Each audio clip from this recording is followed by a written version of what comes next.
हरे कृष्णा। सभी भक्तों का स्वागत है आज की भगवत गीता क्लास में। पहले हम मंगलाचरण करते हैं।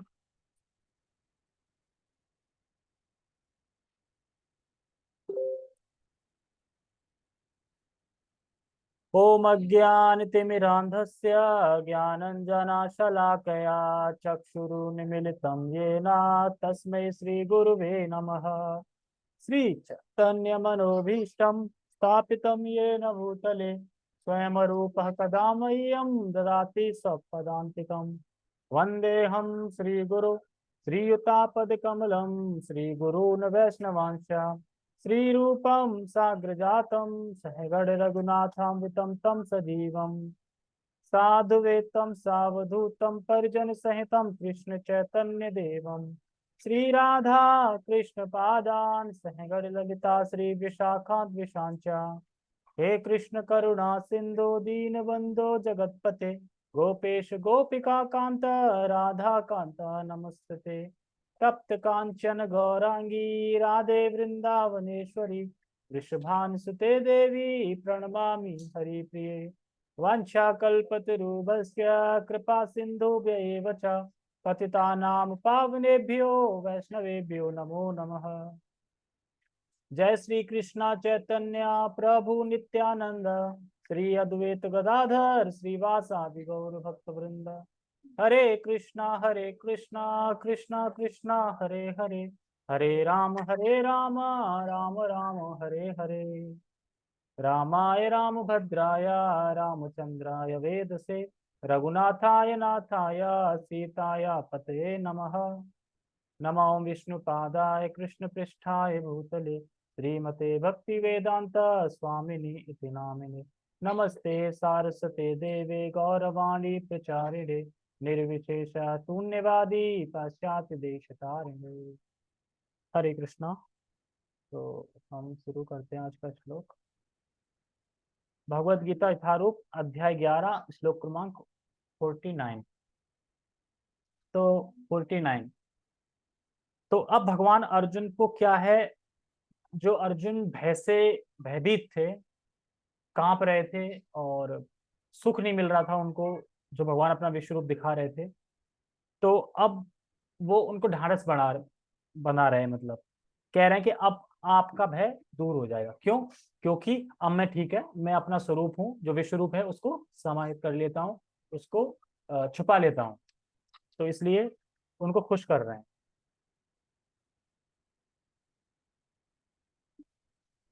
तो पहले हम श्लोक का उच्चारण करेंगे। माते व्यथा मा च विमूढ़ भावो दृष्ट्वा रूपम घोरमीद्रं नेदम् व्यपेत भी प्रीत मना पुनस्तुम तदेव मे रूपादं प्रपश्य माते व्यथा मा च विमूढ़ भावो दृष्ट्वा रूपम घोरम इदं मेदम् व्यपेत भी प्रीत मना पुनस्त्वम् तदेव मे रूपम इदं प्रपश्य। माते व्यथा मा च विमूढ़ भावो। तुम व्यथित मत हो। माते यथा मा च विमूढ़ भावो। व्यथा यानी व्यथित, माते व्यथा माम च मा च विमूढ़ भावो। तुम व्यथित मत हो, तुम मोह को प्राप्त मत हो। अर्जुन से भगवान कह रहे हैं कि तुम व्यथित मत हो, घबराओ मत, मेरे इस स्वरूप को देख के भय मत करो, घबराओ मत, व्यथित मत हो और मोह से मुक्त हो जाओ। ये जो तुम्हें आ गया है ना, कह रहे मोह को प्राप्त मत हो, मतलब मोह से मुक्त हो जाओ। बात एक ये, मोह को प्राप्त मत हो। आगे कह रहे हैं दृष्टवा रूपम घोरमिदम गमेदम, यानी दृष्टवा इस प्रकार के मेरे घोर रूप को देखकर। कह रहे हैं दृष्टवा रूपम घोरम, दृष्टवा मतलब देखना, रूपम माने मेरा, घोरम माने घोर रूप को। तो इस प्रकार मेरे घोर रूप को देख के व्यथित मत हो, ना तुम मोह को प्राप्त हो और ना तुम, देखो ना तुम व्यतीत हो और ना तुम हो को प्राप्त हो। कहने मतलब ये व्यतीत मतलब कि घबरा जाना, भय से, भय में हो जाना, तो व्यतीत मत हो, और मोह को भी प्राप्त मत हो। ये दोनों चीज छोड़ दो। क्यों छोड़ दें, ऐसा क्या करने वाले? तो कह रहे हैं व्यपेत भी प्रीत मना पुनस्तम। पुनस्तम मतलब तुम भय से मुक्त हो जाओ, तुम्हारा मन सुखी हो जाए पुनः। पहले सुखी था ना मन, जब भगवान के द्विज रूप को देख रहे थे। बीच में क्या हुआ, भगवान ने अपना विश्व रूप दिखाया तो फिर से भय से कांपने लगे। अब भगवान कहते हैं पुनः, पुनः मतलब फिर से सुखी हो जाओ, मतलब प्रसन्न हो जाओ, सुखी हो जाओ, एकदम हंसमुख हो जाओ फिर से। क्यों? क्योंकि मैं अपना रूप फिर से वही दिखाने वाला हूँ जो तुम चाहते हो। तो फिर कह रहे हैं तदेव मैं रूपदिम प्रपश्य, यानी पुनः तुम्हारा मन प्रीति से भर जाए और अच्छे, और तुम अच्छे हो जाओ, मतलब सुखी हो जाओ, अच्छे हो जाओ। अब तुम मेरे स्वाम रूप को देखो। स्वाम रूप मतलब वही चतुर्भुज रूप देखो, और चतुर्भुज के बाद फिर द्विभुज रूप देखो। तो दोनों रूप दिखाएंगे, पहले चतुर्भुज दिखाएंगे और फिर द्विभुज रूप दिखाएंगे। चतुर्भुज क्यों दिखाएंगे? जिससे ये साबित हो सके कि नारायण जो रूप है वो भी कृष्ण से ही आ रहा है। नारायण रूप को पहले करेंगे और नारायण का फिर अपने ओरिजिनल फॉर्म में आ जाएंगे, जो है उनका उसमें आ जाएंगे। अरे यार कितना भी चार्ज करो बैटरी लो हो जाती है इसका। टेक्स्ट पढ़ते हैं। ओ ये क्या हो गया, माइस गिरा था क्या कहीं पे?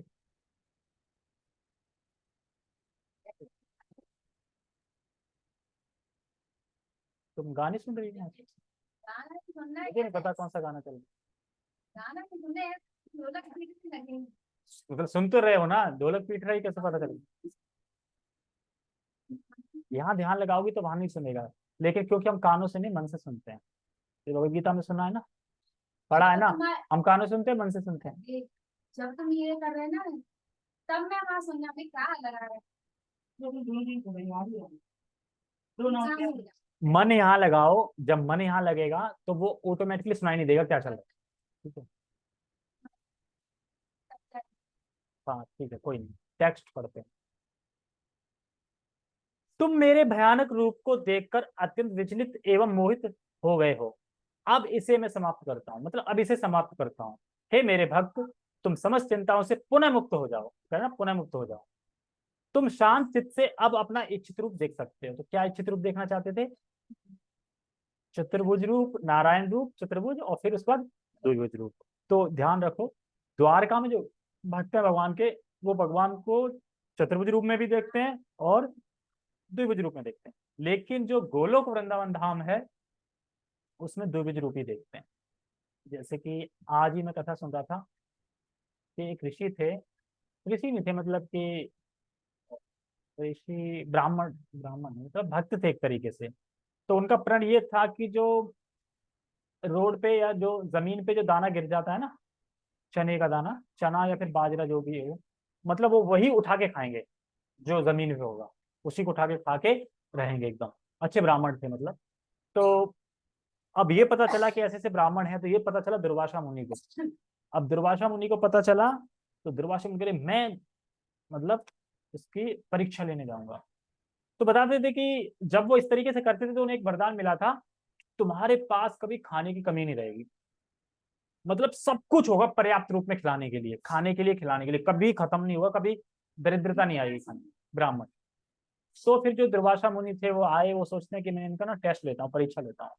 तो आते कहते देखो मैं भूखा हूँ, मुझे भूख लग रही है, मुझे खाना खाना है, मतलब मुझे भोजन दो। तो वो ब्राह्मण आता है, भोजन देता है। अब दुर्वासा मुनि तो पता है कैसे खाने में, पूरा कटोरा उठाया, दे आया, पूरा ये उठाया, दे आया, वो पूरा पतीला लाया, पूरा पतीला उठाया, उसको ही पूरा मुंह में ले गया, मतलब पूरा ऐसे करके पेट है पिटा रहा है पूरा। वो परीक्षा ले रहे थे ना, सब खा गए। और चले गए, अगले दिन फिर आ गए, कुछ है खाने को, भूख लग रही है मुझे, भूखा हूं मैं, भोजन दो। फिर से वो खा गए। इस तरीके से 7 दिन खाया। और उस ब्राह्मण ने 7 दिन कुछ भी नहीं खाया, ना अपनी पत्नी को दिया, ना अपने बच्चों को दिया, कि जो कुछ भी आते थे अब ये आए थे पूरा खा जाते थे सारा कुछ। तो खा जाते थे सारा कुछ, बचता ही नहीं था।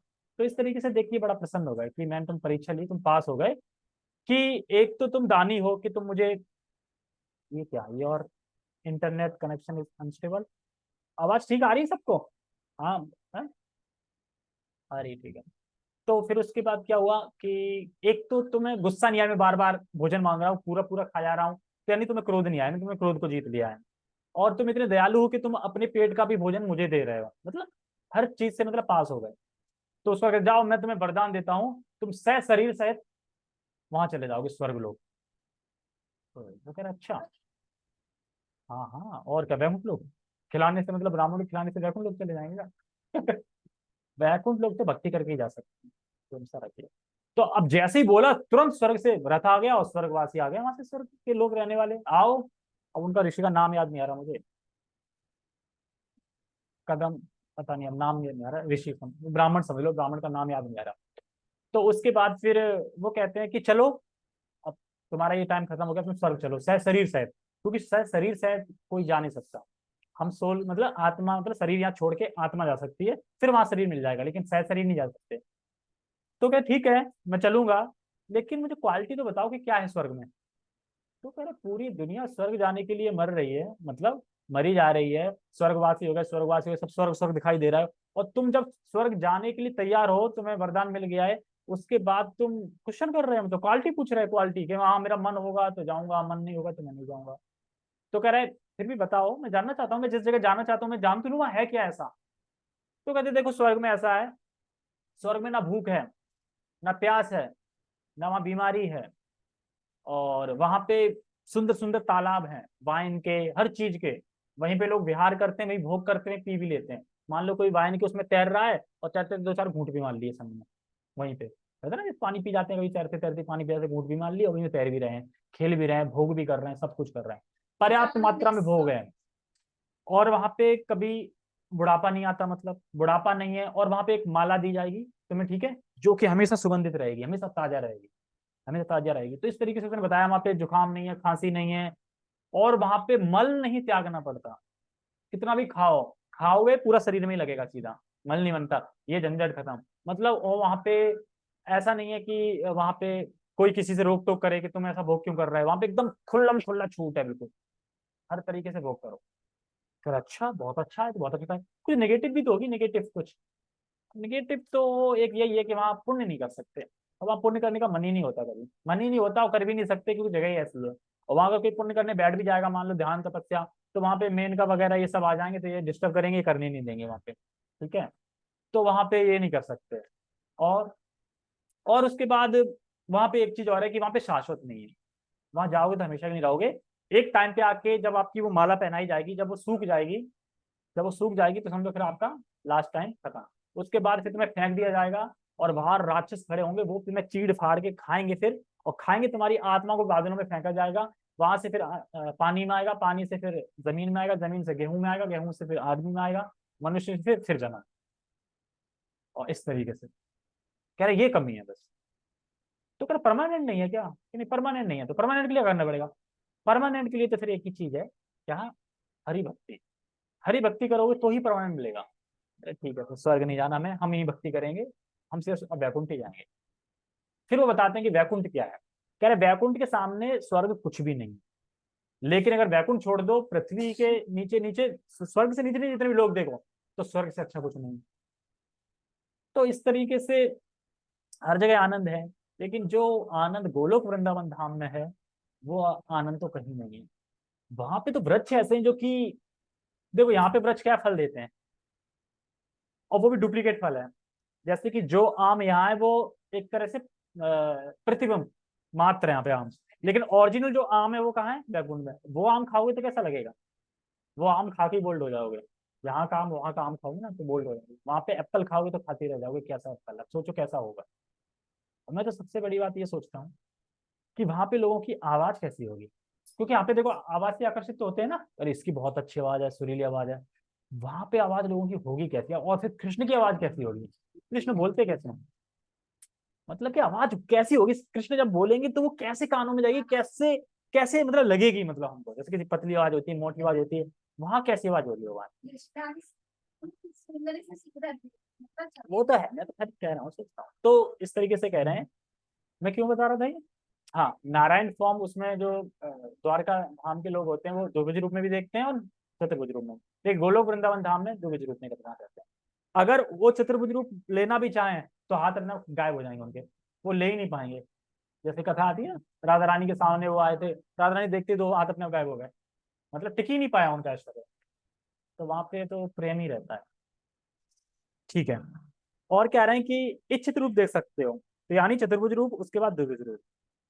तो भगवान कहते हैं ओके ओके ओके, मुझे पता है तुम बहुत भयभीत हो गए, ओके अब कूल डाउन हो जाओ, अब मैं इस रूप को छुपा रहा हूँ और वापस तुम्हें भी चतुर्भुज रूप दिखा रहा हूँ। तो अर्जुन का भय खत्म हो जाएगा, अर्जुन फिर से प्रसन्न हो जाएंगे, फिर से सुख को प्राप्त हो जाएंगे। ये बता रहे हैं, कह रहे हैं कि तुम्हें चिंता करने की जरूरत नहीं है। आगे पढ़ते हैं फिर इसमें तात्पर्य। भगवत गीता के प्रारंभ में अर्जुन अपने पूज्य पितामह भीष्म तथा गुरु द्रोण के वध के विषय में चिंतित था। तो भगवान यहाँ पे ये करेंगे तुम्हें चिंता करने की जरूरत नहीं है। क्यों? क्योंकि मैंने अपने विश्व में क्या दिखाया, मैं इन सबको पहले ही मार चुका हूँ। तो तुम्हें फिर चिंता करने की क्या जरूरत है, मैं पहले ही मार चुका हूँ। तो इसलिए कह रहा तुम चिंता मत करो, भय मत करो कि मैं कैसे अपने पितामह को मारूंगा, कैसे मारूंगा। जैसे कहते हैं ना गुरूर हत्या गुरूर दौड़, कि मैं अपने गुरुजनों को, अपने रिश्तेदारों को, अपने भाइयों को कैसे मार सकता हूँ। तो कह रहे हैं कि तुम चिंता मत करो, इनको मैं पहले ही मार चुका हूँ, तुम तो निमित्त मात्र हो, निमित्त मात्र हो तुम। जैसे द्वारकावासी तो बता दिया मैंने, ठीक।